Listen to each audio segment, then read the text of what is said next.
Happy May Idiot Day, where you waited too long after April Fool's Day that you are the idiot. And to make a mockery of myself today, I'm not going to talk about video games. Kinda backed myself into a wall with that one. Hello, my name is Hubert, and yes, I will be talking about games today. However, not just games, an entire series. It goes by many names. Scott Pilgrim vs. the World, Scott Pilgrim's Precious Little Life 1 by Brian Lee O'Malley, and even just Scott Pilgrim. So, what is the Scott Pilgrim series? Some exposition may be needed. That's an excuse, by the way. Scott Pilgrim is a Canadian comic book series, maybe a better term would be graphic novel series, but whatever, about a 23-year-old Scott Pilgrim as he tries to date an American girl named Ramona Flowers. Alright, pretty basic, but it gets interesting. Ramona can only be dated if Scott fights for evil exes, truly evil human beings that do stuff such as, be a sellout. Or is he sellout because he's evil?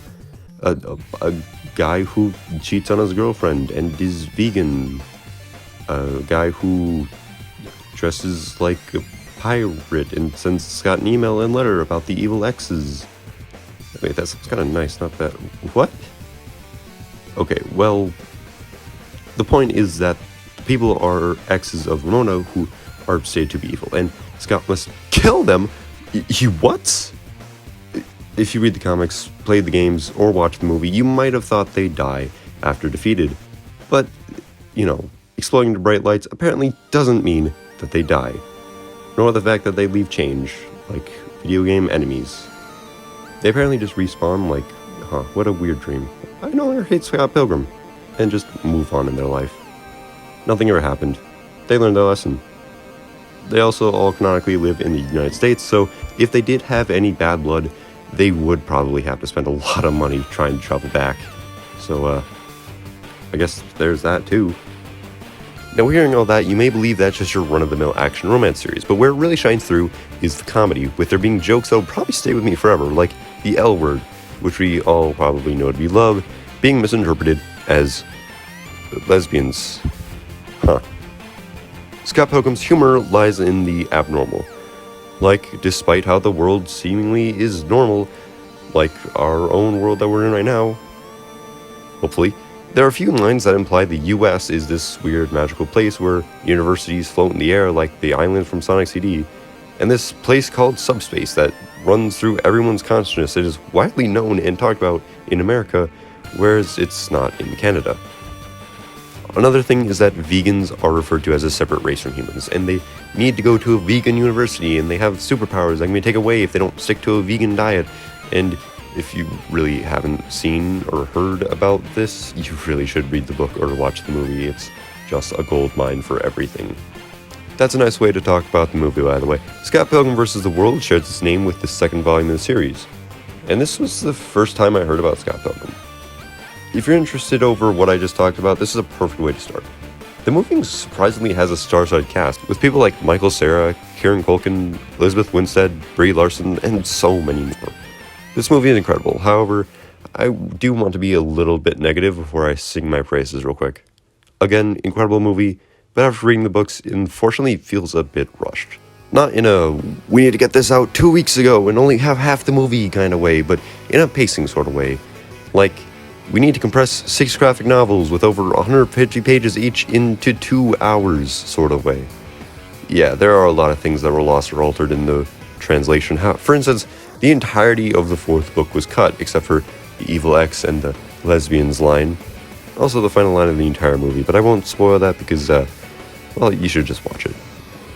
Almost all of it was taken out, which does make sense. The book relies entirely on a character that is completely cut from the adaptation, so putting her in there would kind of extend the movie a lot. It also has a scene that appears in the second volume right at the end of the movie. The movie's biggest crime, however, is that Scott Pilgrim's roommate, Wallace, is given a less prominent role, despite feeling vital.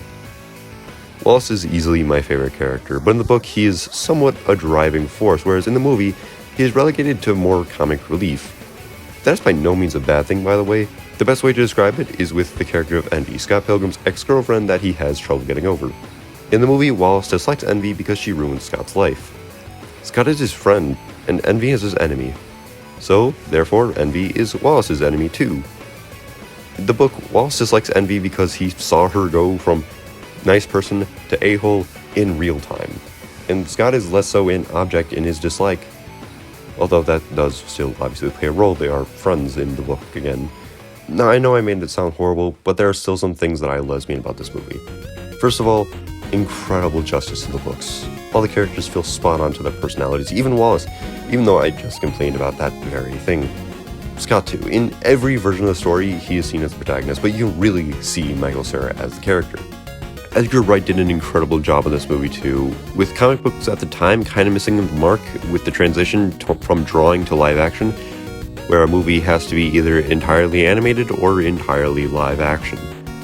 There are points in this movie that separate them while also keeping them both. Like the opening song, for example, where you can see action lines and onomatopoeia. The music. Oh, the music! The music is very, very good. The band Scott plays for, Sex with Bomb, yes, Mario reference, has some songs that are great, even heard outside of the movie. The song Black Sheep is one that I heard well before I knew this movie existed. And a meme sound that I think was on TikTok, I wouldn't know I have a superiority complex over how I haven't made a TikTok, came from this movie. That's actually hilarious sound.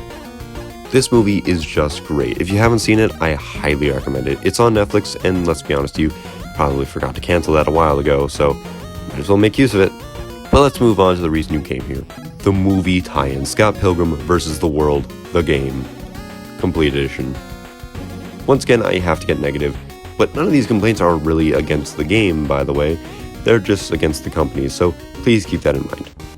Scott Pilgrim the game was released for Xbox 360 and PS3 in 2010. However, in 2014, it was delisted forever, and it was only ever released digitally, so it kind of became the figurehead for game preservation. In 2021, it was released on modern platforms by Limited Run Games. For those who don't know, Limited Run Games are a company that stand for the preservation of games, making sure that any game can and will be played even after it's no longer available on digital stores. Or like in the case of Scott Pilgrim, delisted. That sounds great. However, that only ever works in concept. Scott Pilgrim vs. the World Complete Edition is supposed to be the entire game that was released on PS3 and 360, with all the DLC released all on one complete cartridge or disc. I got the Switch version, and physically, just in case it was delisted later down the line, which I really hope it doesn't, I was surprised to see it came with a manual, which is not something you really see that often. In the manual, it kind of lies blatantly. As I just said, everything, all DLC, all patches, everything, all on one cartridge. Pop it into my Switch, and it updates immediately. Well, we had a good run. Okay, fine, whatever. An update is fine, but it's still technically all on the cartridge, right? Well, the DLC for this game was 2 characters, Wallace and Knives Chow. I haven't talked about Knives yet, but let's just say she is a 17-year-old that Scott dates for a bit. It's obviously supposed to be a mortal MO, like one is 23 and one is 17. Should they be dating each other? Who knows? Knives is obsessed with Scott though. Hijinks ensue, yada yada yada, you get the point. Again, she was released as DLC, however, going to the game, she's nowhere to be found. You know how Ubisoft is one of those companies that are dead set on making you use their own launcher? Like, you get a game on Steam, you have to download a separate launcher just to play it, jump through several hoops. Yeah, you have to sign into your Ubisoft account to get Knives in this game. Guess it doesn't have a Ubisoft account. I don't play Ubisoft games, and I probably never will after this experience. I made an entire account for a character that I was told would be in the game already. Am I getting a little too heated over this very small thing? Yes, but dang, that sucks. I had to make an entire account for no reason. And when Ubisoft Connect inevitably goes away because no one likes having multiple launchers, I mean, I didn't even like having to download the Epic Games launcher. I will pretty much only use it for free games. Sorry, Epic. Knives Chow will forever be lost. So, yeah, Ubisoft kind of screwed themselves over there. And the mantra of forever physical is not really that true, is it? And yes, I know I'm coming off as the angry nerd, but I know this is not the only time limited run games have done this. Like, this game has an update, but I hear some other games refuse to open without the update. And a few other problems that aren't really rare with them. This game is a pretty minor case, however. what are your opinions on this? I would really lesbian to hear them in the comments. Anyway, onto the game itself. To be honest, it's okay. Beat 'em up games aren't my favorite genre of games, but for what it's worth, it's actually pretty good.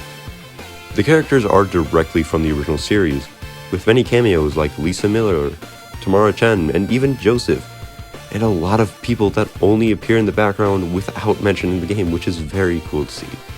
Instead of the usual gamey things, like a shop you can buy, sell, and other stuff, there is Wallace's shop, where you can lend $5 to another player.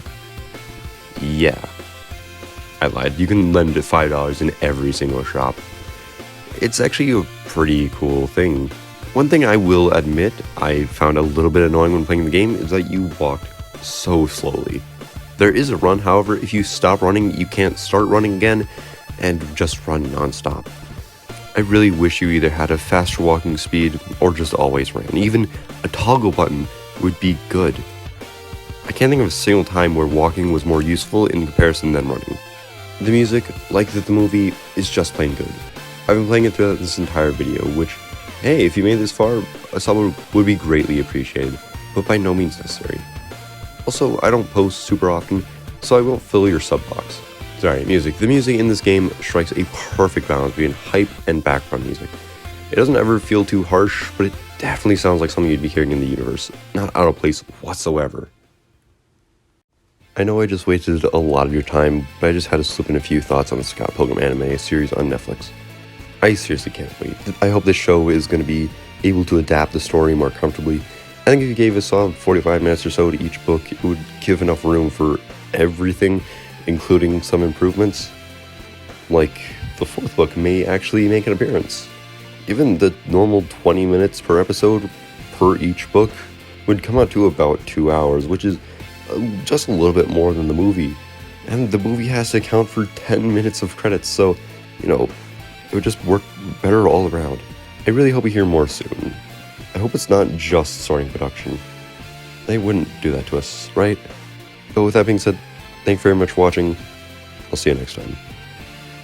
Bye. Also, I'm sorry for the Simpsons video delay. I know, I'm sorry.